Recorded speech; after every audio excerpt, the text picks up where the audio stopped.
सूखी आवाज में कहता है, तुम पीछे मुड़कर मत देखना, चाहे जो भी आवाज आए। लड़का हंसी छुपाकर बोलता है, बस इतनी सी बात। बूढ़ा की आंखें अचानक खुलकर तीखी हो जाती हैं। एक लड़का शाम के वक्त सुनसान कच्चे रास्ते पर अकेला चल रहा होता है। चेहरे पर थकान और उलझन साफ दिखती है। दूर एक पुराना बरगद और उसके नीचे एक बूढ़ा आदमी बैठा होता है, आंखें आधी बंद। लड़का पास जाकर बोलता है, बाबा ये गांव का रास्ता कहां से जाएगा? बूढ़ा अपने होठ हिलाता है और संस्कृत में कुछ बड़बड़ाने लगता है। ओम त्र्यंबकम यजामहे सुगंधिम पुष्टिवर्धनम उर्वारुकमिव बंधनान मृत्योर्मुक्षीयमामृतात्। लड़का थोड़ा घबराता है, पर फिर भी रास्ता पूछते हुए हाथ से आगे की तरफ इशारा करता है। बूढ़ा धीरे से उंगली से एक पतली पगडंडी दिखाता है और बोलता है, इस रास्ते से सीधा, पर एक शर्त। लड़का हैरान होकर पूछता है, शर्त?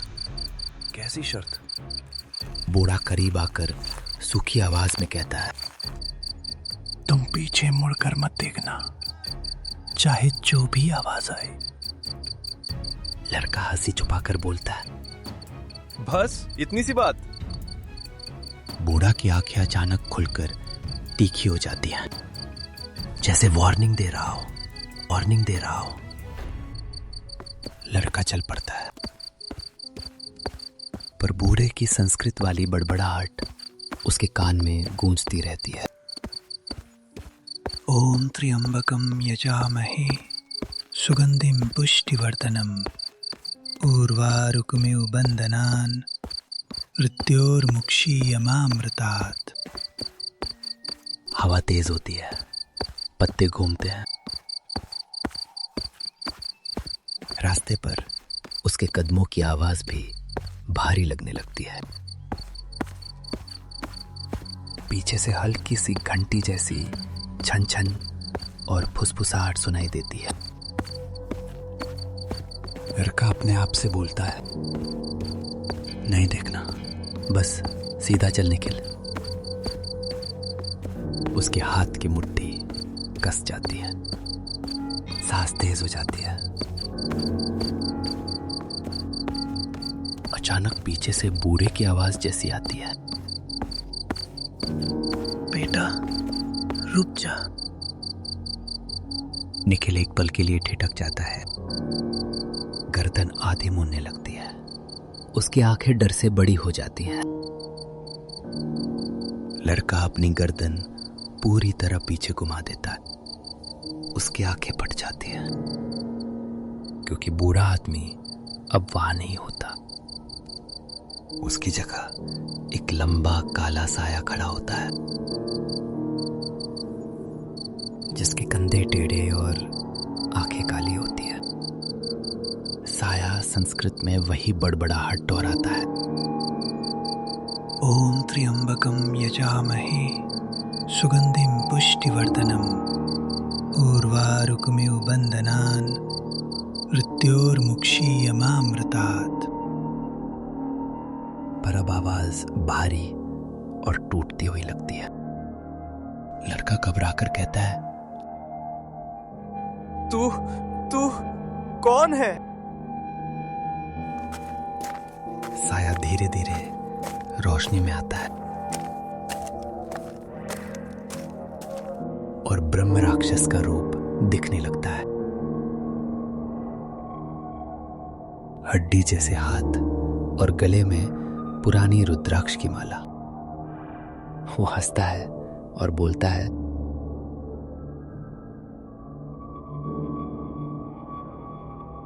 शर्त तोड़ी, अब तुम मेरे। लड़का पीछे हटता है, पैर फिसल जाते हैं और वो मिट्टी पर गिर जाता है। ब्रह्म राक्षस अपना हाथ आगे बढ़ाता है, जैसे लड़के को खींच रहा हो। लड़का चीख कर बोलता है, मुझे छोड़ दे। लड़का जल्दी से उठकर भागना शुरू करता है।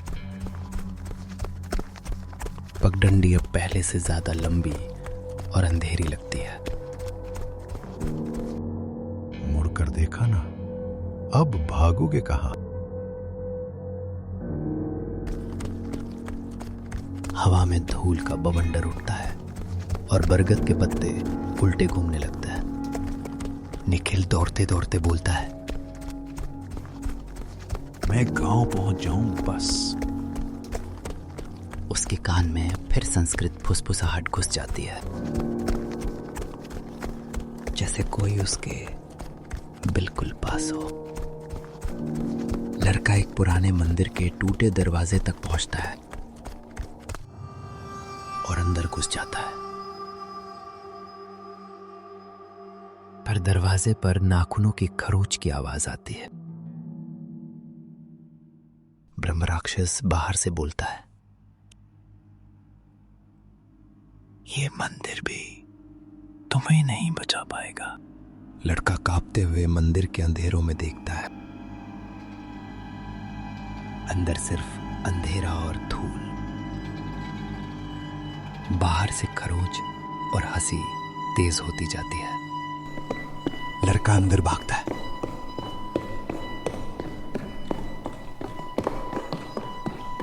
उसकी सांसें तेज है, हाथ कांप रहे हैं।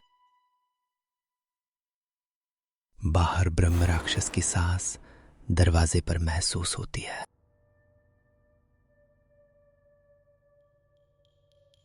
लड़का खुद से बोलता है, बस निखिल, थोड़ा और।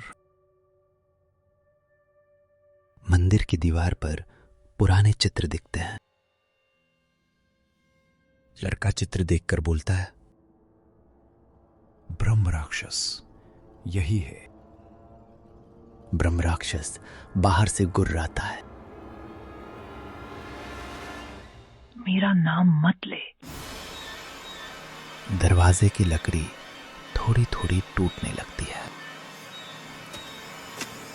लड़का अंदर कुछ ढूंढने की कोशिश करता है, पर कुछ नहीं मिलता।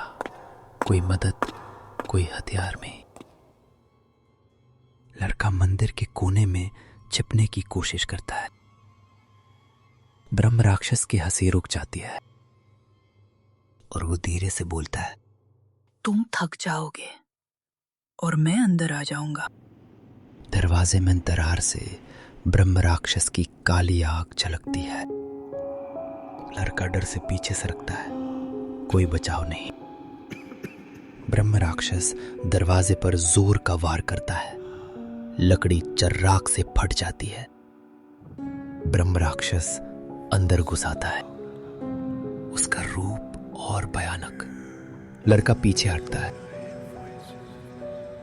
पर अब कहीं जाने की जगह नहीं।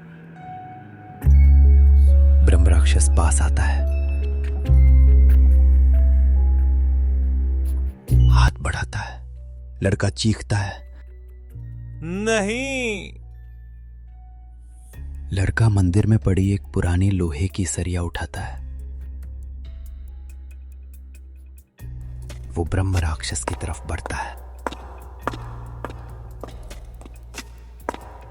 तू मुझे नहीं ले जा सकेगा। तुम अकेले हो, कोई मदद नहीं। लड़का सरिया से वार करता है, पर ब्रह्म राक्षस आसानी से बच जाता है। लड़का थकने लगता है, सांस फूलती है। ब्रह्म राक्षस लड़के को पकड़ लेता है।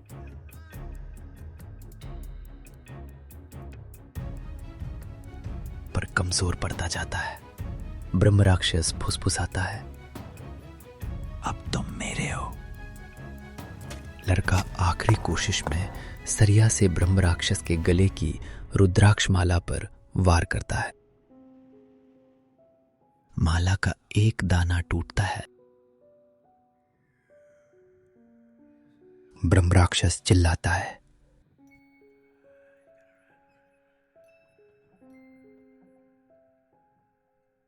पर वो और जोर से लड़के को घसीटता है।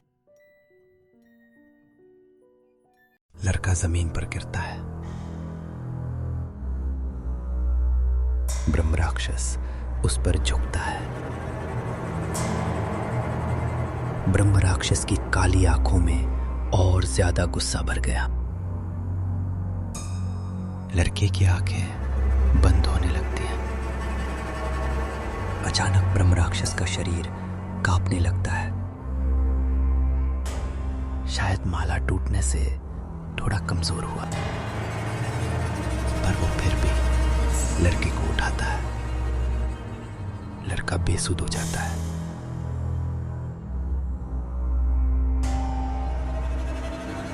सुबह होती है।